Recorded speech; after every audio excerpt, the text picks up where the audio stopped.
Hello student, good morning. PITT college में आपका हार्दिक स्वागत है। यहाँ पर बीएससी सेकेंड ईयर का इनऑर्गेनिक में आपका डी ब्लॉक एलिमेंट चल रहा था। डी ब्लॉक एलिमेंट के लास्ट वीडियो में हमने 4-5 डाल रखे हैं। उसका नेक्स्ट वीडियो है आपका डी ब्लॉक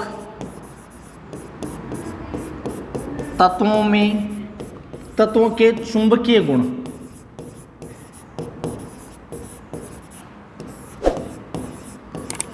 चुंबकीय गुण क्या होता है? Magnetic properties. Magnetic properties.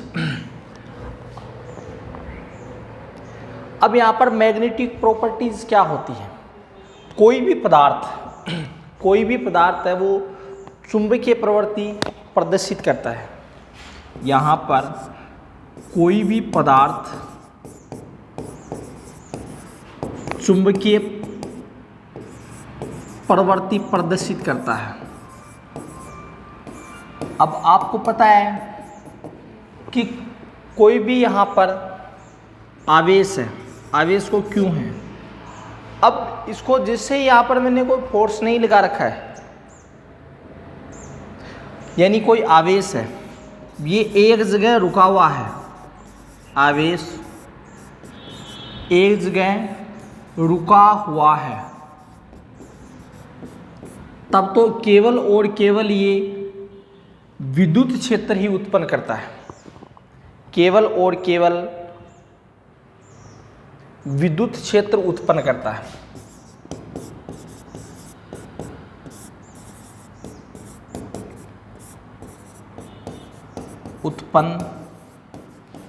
है। लेकिन कोई आवेश आपका गतिशील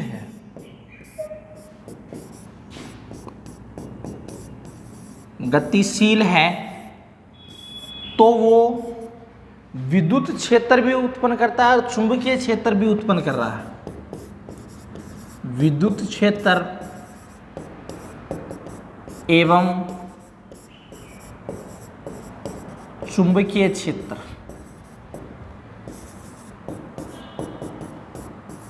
दोनों उत्पन्न करता है।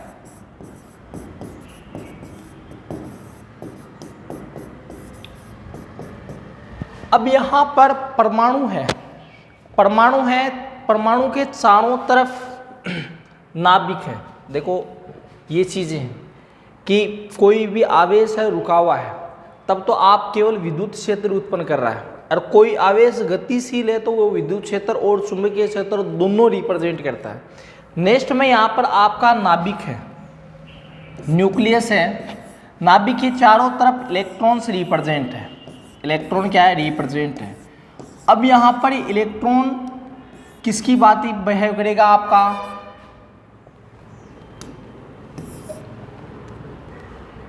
चुंबक की भांति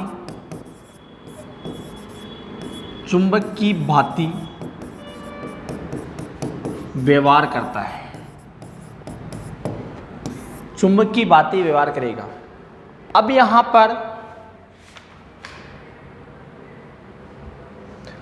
कोई भी पदार्थ में इलेक्ट्रॉन सराउंड, यानी नाभिक के चारों तरफ इलेक्ट्रॉन रिप्रेजेंट होते हैं। अब यहाँ पर पदार्थों के चुंबकीय प्रकृति के आधार पर, चुंबकीय प्रकृति के आधार पर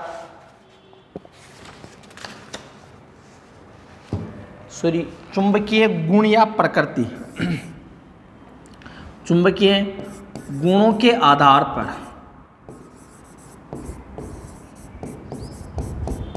आधार पर 5 प्रकार के होते हैं आपके। एक होता है आपका, एक नंबर आपका अनुचुंबकीय, अनुचुंबकीय। 2 नंबर होगा आपका प्रतिचुंबकीय।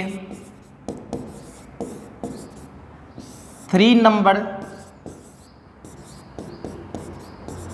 लोहे चुंबकीय।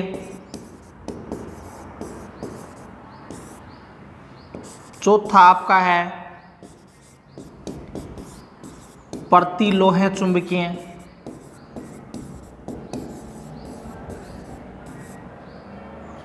लोहे चुंबकीय, प्रतिलोह चुंबकीय। एक होता है आपका 5वां है फेरो लोहे चुंबकीय। आपका पदार्थों की चुंबकीय गुणों के आधार पर 5 प्रकार के डिवाइडेड है। एक बार मैं दोबारा बता देता हूँ। अनुचुंबकीय, प्रतिचुंबकीय, लोहे चुंबकीय, प्रतिलोह चुंबकीय और फेरो चुंबकीय। अब आपको पता है कि ये 5 टाइप के हैं जो चुंबकीय व्यवहार प्रदर्शित करते हैं। आपका अनुचुंबकीय और लोहे चुंबकीय इलेक्ट्रॉन के आधार पर एक्सप्लेन करते हैं। इलेक्ट्रॉन के आधार पर व्याख्या करते हैं। और लोहे चुंबकीय, प्रतिलोह चुंबकीय और फेरो चुंबकीय को डोमेन के आधार पर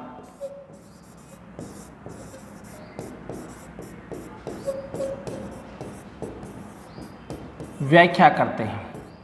अब आपको पता है कि डोमेन क्या होता है। एक तो हो गया आपका इलेक्ट्रॉन और दूसरा क्या हो गया यहां पर डोमेन। अब यहां पर 3 जो कंपोनेंट है, 3 जो टाइप्स हैं वो आपका डोमेन के आधार पर एक्सप्लेन होगा। और 2 आपका है अनुचुंबकीय अनुचुंबकीय और प्रतिचुंबकीय, वो आपका इलेक्ट्रॉन के आधार पर एक्सप्लेन होता है। हम फर्स्ट हेडिंग लगाते हैं अनुचुंबकीय। इस प्रकार से अनुचुंबकीय।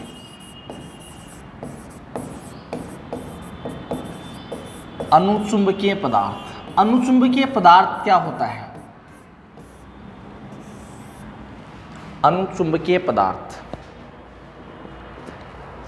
अनुचुंबकीय का एक हिंट देता था कि यहाँ पर कोई सूर्य है, सूर्य है, इसके चारों तरफ पृथ्वी सराउंडिंग एरिया में चक्कर लगा रही है। ये क्या है आपकी पृथ्वी। इस प्रकार से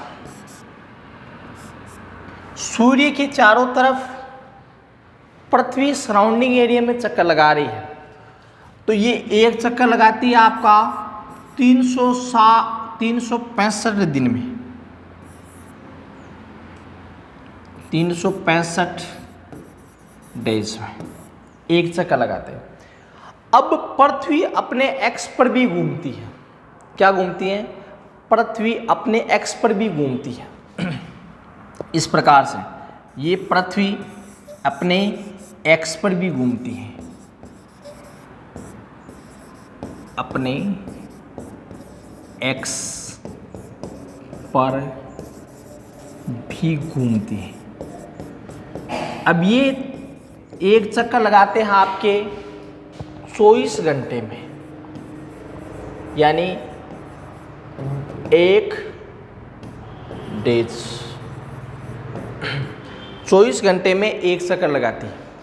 अब आपका यहाँ पर मैं दोनों की प्रोटॉन और इलेक्ट्रॉन की बात करूँ कि यहाँ पर कोई नाभिक है, नाभिक के चारों तरफ इलेक्ट्रॉन सराउंडिंग एरिया में लगा रहे हैं, इलेक्ट्रॉन चक्कर लगा रहे हैं इस प्रकार से।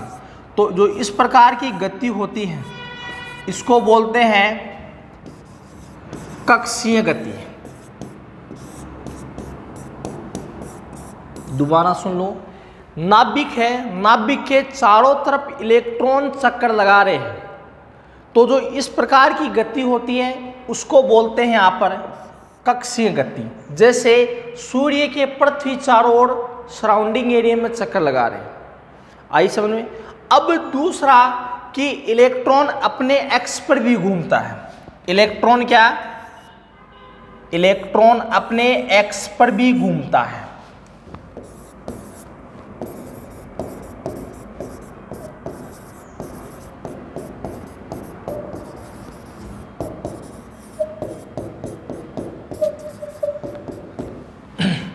अब ये इलेक्ट्रॉन अपने एक अक्ष पर घूमता है, जैसे यहाँ पर पृथ्वी अपने अक्ष पर भी घूमता, तो यहाँ पर जो इस प्रकार की यहाँ पर गति होती है इसको बोलते हैं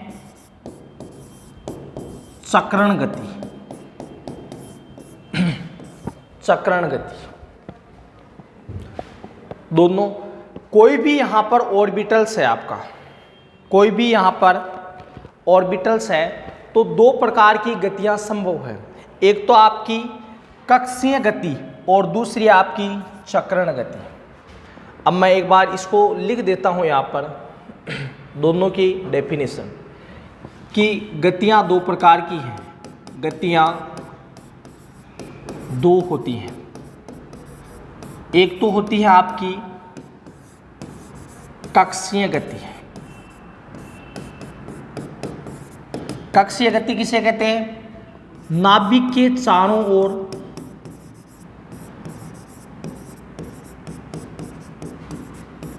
इलेक्ट्रॉन चक्कर लगाते हैं,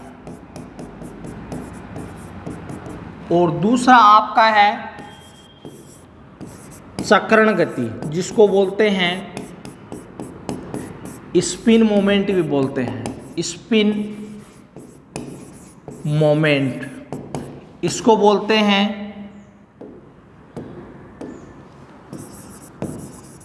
ऑर्बिटल्स मोमेंट। अब यहां पर चक्रण गति है तो वो आपका इलेक्ट्रॉन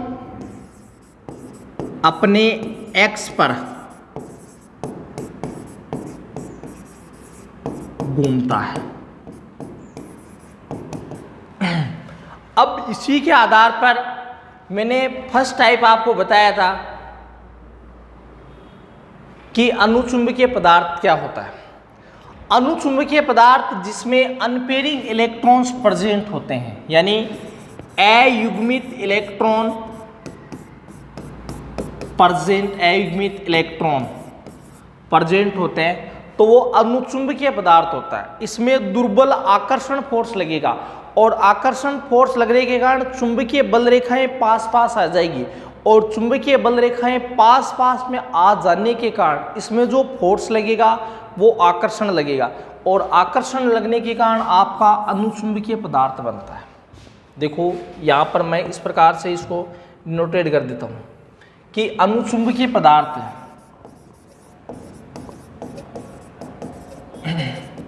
अनुचुंबकीय पदार्थ, अनुचुंबकीय पदार्थ में अयुग्मित इलेक्ट्रॉन उपस्थित होते हैं।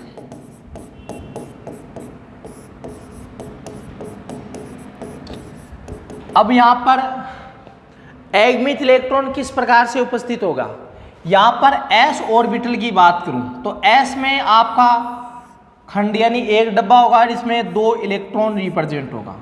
p ऑर्बिटल की बात करूं तो इसमें 3 खाने होते हैं और टोटल 6 इलेक्ट्रॉन बड़े होते हैं, इसमें 2। d ऑर्बिटल की बात करें तो इसमें 10 इलेक्ट्रॉन बढ़े जाएंगे, और कहने का मतलब 5 खाने प्रेजेंट होते हैं।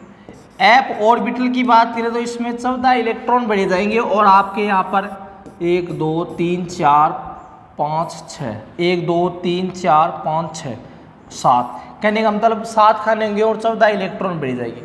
अब आपका सिंगल इलेक्ट्रॉन है, यानी इसमें आपका s ऑर्बिटल में आपका 2 की जगह यहाँ पर 1 इलेक्ट्रॉन मैं रिप्रेजेंट कर दूं, 1 इलेक्ट्रॉन रिप्रेजेंट करूं तो आपका अयुग्मित इलेक्ट्रॉन हो जाएगा। क्या हो जाएगा? यहाँ पर अयुग्मित इलेक्ट्रॉन हो जाएगा 1 होने पर। और आपका p ऑर्बिटल में 6 में से 3 इलेक्ट्रॉन हो गए, या 5 इलेक्ट्रॉन भी हो गए, या 4 इलेक्ट्रॉन भी हो गए, या 2 इलेक्ट्रॉन भी हो गए, तो आपका यहाँ पर क्या हो जाएगा? अनपेयरिंग इलेक्ट्रॉन। या d ऑर्बिटल में 10 में से 5 भी हो गए हैं या 7 भी हो गए हैं, कहने का मतलब अनपेयरिंग हो गए हैं, तो आपका क्या हो जाएगा? अयुग्मित इलेक्ट्रॉन। और f में आपके 7 इलेक्ट्रॉन या अधिक या ज़्यादा है, तो कहने का मतलब सिंगल इलेक्ट्रॉन प्रेजेंट है, तो आपका अयुग्मित इलेक्ट्रॉन उपस्थित होगा। अब यहाँ पर अयुग्मित इलेक्ट्रॉन्स होने के कारण आपका किस प्रकार से इसमें रिप्रेजेंट होता है कि यहाँ पर मैंने मान लिया कि s ऑर्बिटल में दो इलेक्ट्रॉन है दो इलेक्ट्रॉन है। इसका मतलब है कि ये गति दो प्रकार की करता, ये क्लॉकवाइज भी घूम रहा है और एंटी क्लॉकवाइज भी घूम रहा है। यानी इसका मतलब है कि ये इलेक्ट्रॉन क्लॉकवाइज रोटेशन कर रहा है, तो दूसरा यहाँ पर इलेक्ट्रॉन है वो एंटी क्लॉकवाइज रोटेशन कर लेगा। तो यहाँ पर इसका जो चुंबकीय आघूर्ण की जो वैल्यू है यहाँ पर क्या हो जाएगी, यहाँ पर 0 हो जाएगी। अब यहाँ पर अनुचुंबकीय पदार्थ की बात करें तो केवल एक सिंगल इलेक्ट्रॉन है, और सिंगल इलेक्ट्रॉन होने के कारण जो आपका सिंगल इलेक्ट्रॉन होने के कारण आपका जो चुंबकीय आघूर्ण की वैल्यू है वो 0 नहीं होती है। चुंबकीय आघूर्ण यानी इसमें अनपेयरिंग इलेक्ट्रॉन है और सिंगल इलेक्ट्रॉन होने के कारण या तो क्लॉकवाइज ही रोटेशन कर रहा है या एंटी क्लॉकवाइज रोटेशन कर रहा है, या क्लॉकवाइज या एंटी क्लॉकवाइज रोटेशन करने के कारण यहाँ पर जो चुंबकीय आघूर्ण होता है उसकी वैल्यूज यहाँ पर 0 से अधिक होगी, कम नहीं होगी। तो मैं दोनों पॉइंट लिख देता हूँ यहाँ पर अनुचुंबकीय पदार्थ में। फर्स्ट पॉइंट है इसमें अयुग्मित इलेक्ट्रॉन उपस्थित होते हैं, अयुग्मित इलेक्ट्रॉन उपस्थित होते हैं। जैसे s ऑर्बिटल की बात करें तो इसमें केवल एक ही इलेक्ट्रॉन है। अब एक इलेक्ट्रॉन होने के कारण आपका जो इलेक्ट्रॉन रोटेट कर रहा है, यानी ये या तो क्लॉकवाइज या एंटी क्लॉकवाइज रोटेशन कर रहा है। तो यहाँ पर इसकी एक ही दिशा में गति कर रहा है, तो इसका मतलब है कि इसकी चुंबकीय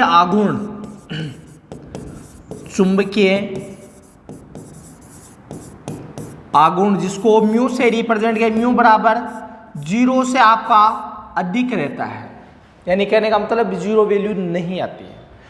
नेक्स्ट है दो पॉइंट हो गए। नेक्स्ट तीसरा पॉइंट है कि यहां पर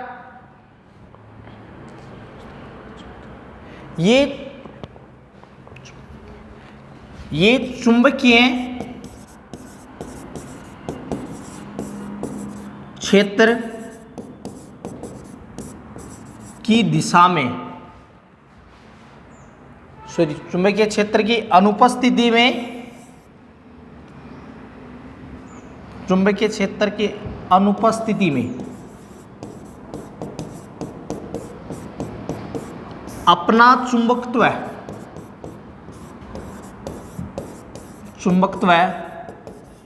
खो देते हैं। फॉर एग्जाम्पल ये मोस्ट लाइन है आपकी कि ये चुंबकीय क्षेत्र की अनुपस्थिति में अपना चुंबकत्व खो देते हैं। किस प्रकार से खो देंगे कि जैसे मैंने यहाँ पर एक चुंबक का टुकड़ा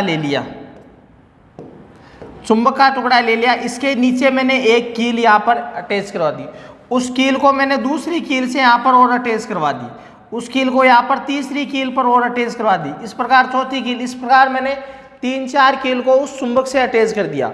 तब यहाँ पर इसका मतलब है कि कील आगे से आगे, इसका मतलब है कि यहाँ पर चुंबकीय आघूर्ण चुंबकीय क्षेत्र की अनुपस्थिति में अपना चुंबकत्व खो जाए। अब जैसे ही मैंने यहाँ पर नेक्स्ट में मैंने चुंबक को हटा दिया तो एक एक करके ये कील क्या हो जाएगी, या अलग अलग हो जाती है। तो इसका मतलब है कि अपना चुंबकत्व यहाँ पर क्या हो जाएगा, खो देते हैं। आई समझ में? 3 पॉइंट हो गया। नेक्स्ट आपका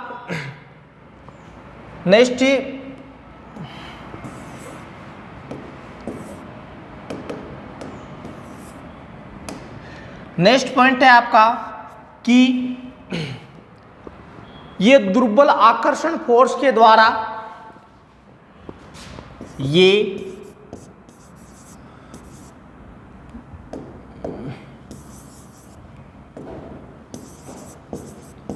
दुर्बल आकर्षण बल के द्वारा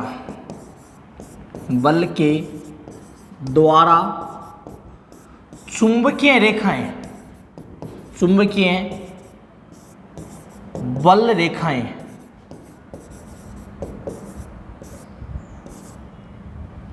आकर्षित हो जाती हैं,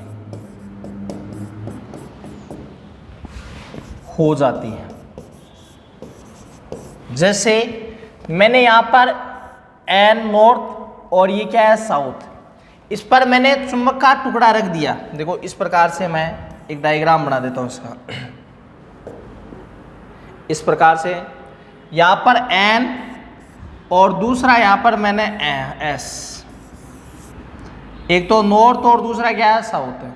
यहां पर मैंने बीच में कोई चुंबक का टुकड़ा रख दिया, इस प्रकार से चुंबक का टुकड़ा रख दिया,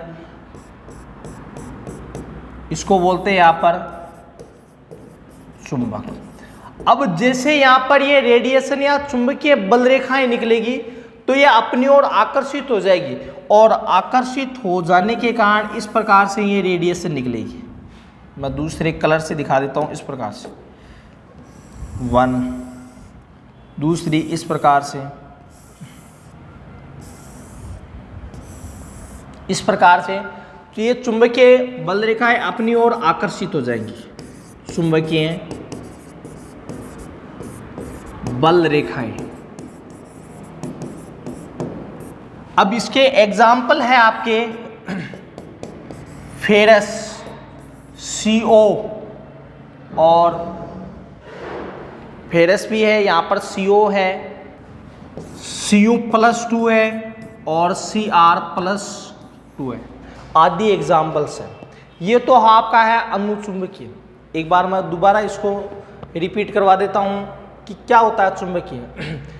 अनुचुंबकीय पदार्थ जिसमें अयुग्मित इलेक्ट्रॉन उपस्थित होते हैं। देखो इसमें अयुग्मित इलेक्ट्रॉन उपस्थित होते हैं। जैसे एक यहाँ पर सिंगल इलेक्ट्रॉन है तो भी एक क्लॉकवाइज भी घूम, या तो क्लॉकवाइज घूमेगा, यानी एक ही साइड में यहाँ पर घूमेगा, दूसरी साइड में नहीं घूमेगा, तो इसका मतलब है क्लॉकवाइज भी रोटेशन क्लॉकवाइज ही कर सकता है। तो इसका चुंबकीय आघूर्ण की वैल्यू क्या हो जाएगी, 0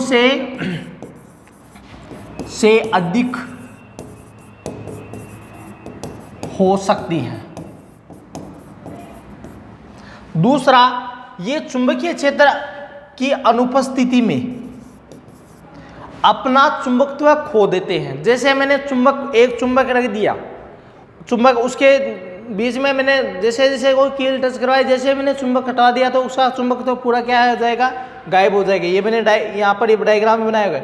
उसके बाद में ये दुर्बल आकर्षण बल के द्वारा चुंबकीय बल रेखाएं अपनी ओर आकर्षित हो रही है। यानी एक में नॉर्थ और साउथ है, बीच में मैंने कोई चुंबक का यहाँ पर कर्ण रख दिया तो ये रेडिएशन चुंबक की ओर आकर्षित हो जाएगी।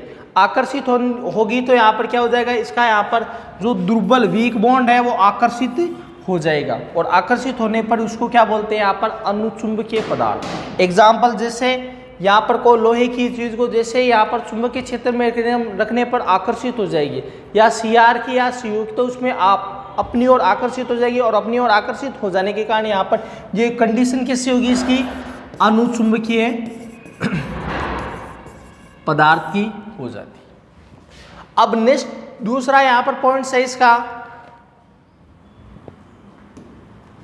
दूसरा पॉइंट है प्रतिचुंबकीय।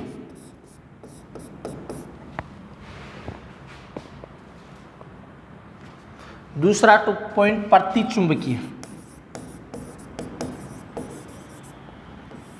प्रतिचुंबकीय पदार्थ। अब इसमें मैं पॉइंट लिखवा रहा हूं कि इसमें सभी इलेक्ट्रॉन युग्मित होते हैं।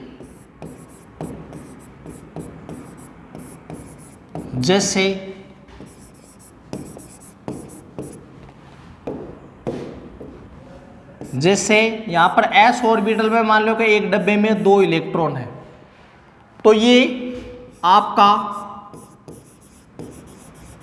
Clockwise and anti clockwise rotation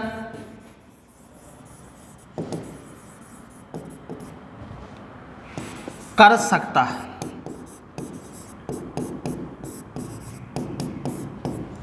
clockwise और एंटी क्लॉकवाइज रोटेशन कर सकता है। अब आपको पता है कि क्लॉकवाइज और एंटी क्लॉकवाइज, यानी मान लो कि एक यहाँ पर इलेक्ट्रॉन्स क्लॉकवाइज रोटेशन कर रहा है तो तो इसका दूसरा इलेक्ट्रॉन एंटी क्लॉकवाइज रोटेशन कर रहा है, तो यहाँ पर इसकी वैल्यू यहाँ पर मान लो क्या है 0.5 है, और यहाँ पर इसकी वैल्यू यहाँ पर क्या 0.5 है, तो यहाँ पर 5 से 5 कैंसिल हो जाएगी, तो यहाँ पर क्या हो जाएगी, इसकी चुंबकीय आघूर्ण की वैल्यू क्या हो जाएगी, यहाँ पर 0 हो जाती है। इसका मतलब है कि चुंबकीय आघूर्ण, दूसरा पॉइंट इसमें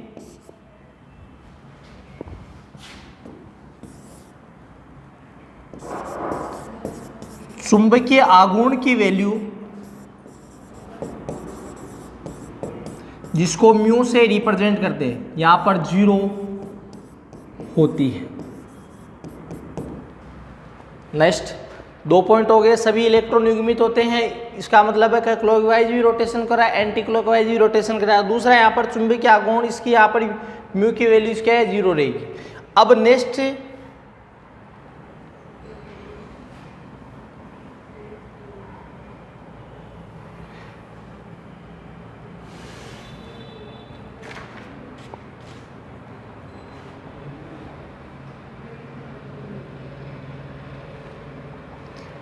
अब इसमें तीसरा पॉइंट है आपका, ये दुर्बल प्रतिकर्षण फोर्स, दुर्बल प्रतिकर्षण बल के कारण चुंबकीय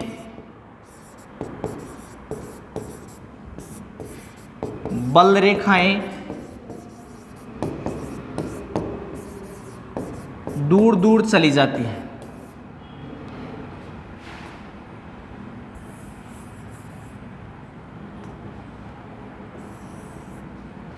दूर चली जाती है। अब यहां पर मैं एक डायग्राम बनाता हूं कि यहां पर मैंने एन नॉर्थ और दूसरा मैंने यहाँ पर साउथ है। अब इसमें मैंने कोई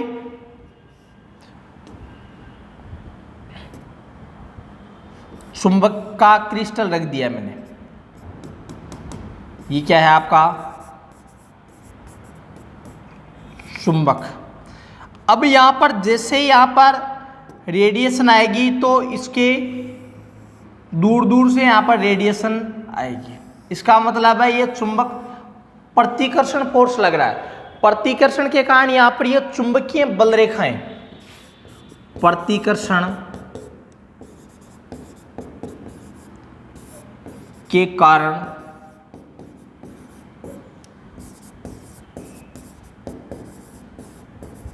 चुंबकीय बल रेखाएं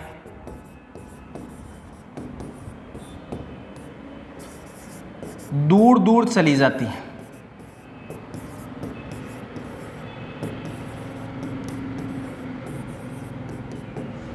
ये इसके पॉइंट्स हैं। इसके एग्जाम्पल है, मैं यहाँ पर एग्जाम्पल लिख दूँ। एक तो NaCl, H2O और बेंजीन C6H6 है।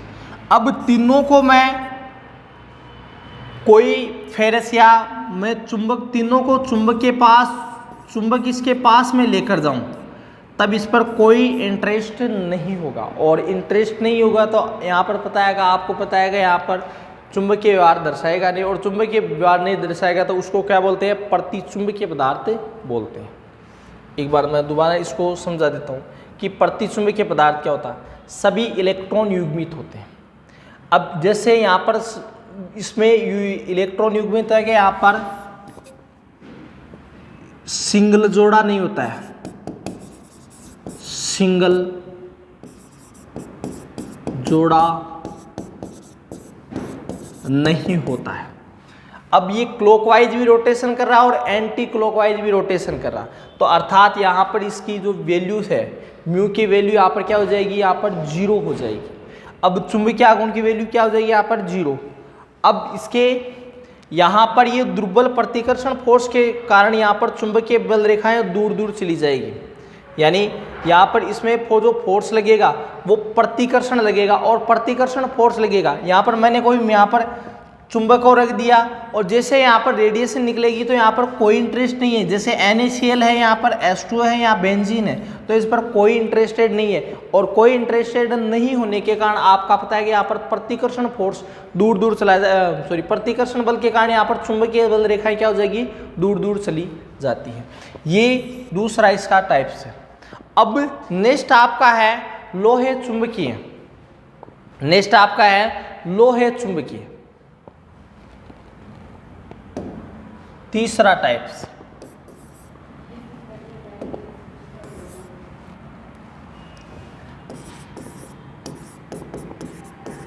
लोहे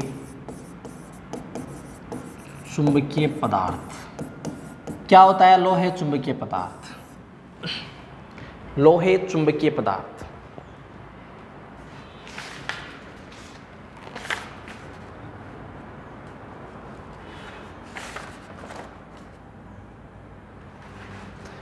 अब यहां पर इसको मैं डोमेन के आधार पर एक्सप्लेन करूं। किसके आधार पर? डोमेन के आधार पर एक्सप्लेन करूं, आधार पर व्याख्या करते हैं। फर्स्ट यहां पर डोमेन क्या है? यहां पर मैं कोई ठोस पदार्थ है, ठोस पदार्थ को जैसे यहाँ पर इसको विखंडित करते हैं, ठोस पदार्थ को जैसे यहाँ पर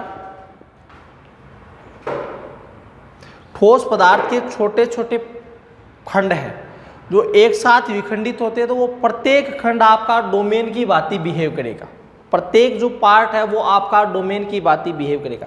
जैसे मैं यहाँ पर एक कोई ठोस पदार्थ है इस प्रकार से, तो यहाँ पर ये जो प्रत्येक यहाँ पर क्रिस्टल है, यहाँ पर ये प्रत्येक डोमेन ये आपका इलेक्ट्रॉन की भांति ही बिहेव करेगा। अब इसमें देखें कि चुंबकीय बल रेखाएं आपकी विद्युत क्षेत्र की यहाँ पर अनुपस्थिति है, अनुपस्थिति है। अब जैसे यहाँ पर इसको करंट फॉलो करवाओगे तो जो ये प्रत्येक डोमेन के जो पार्ट्स हैं पदार्थ के छोटे छोटे खंडों में विभक्त है, पदार्थ छोटे छोटे खंडों में विभक्त होते हैं और वो प्रत्येक खंड क्या आपका डोमेन है। मैं डोमेन की यहाँ पर डेफिनेशन लिख देता हूँ। देखो इस प्रकार से ये एक ही दिशा में गमन करना शुरू कर देता है, एक ही दिशा में आपका ये गमन करना शुरू कर देता है इस प्रकार से, इस प्रकार से। तो इसका मतलब है कि यहाँ पर उपस्थिति यानी विद्युत क्षेत्र की क्या हो जाएगी, यहाँ पर उपस्थिति होती है, करंट फॉलो होता। अब यहाँ पर पदार्थ के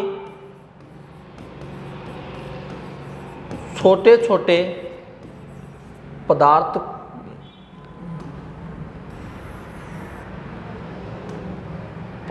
को छोटे छोटे खंडों में विभक्त करने पर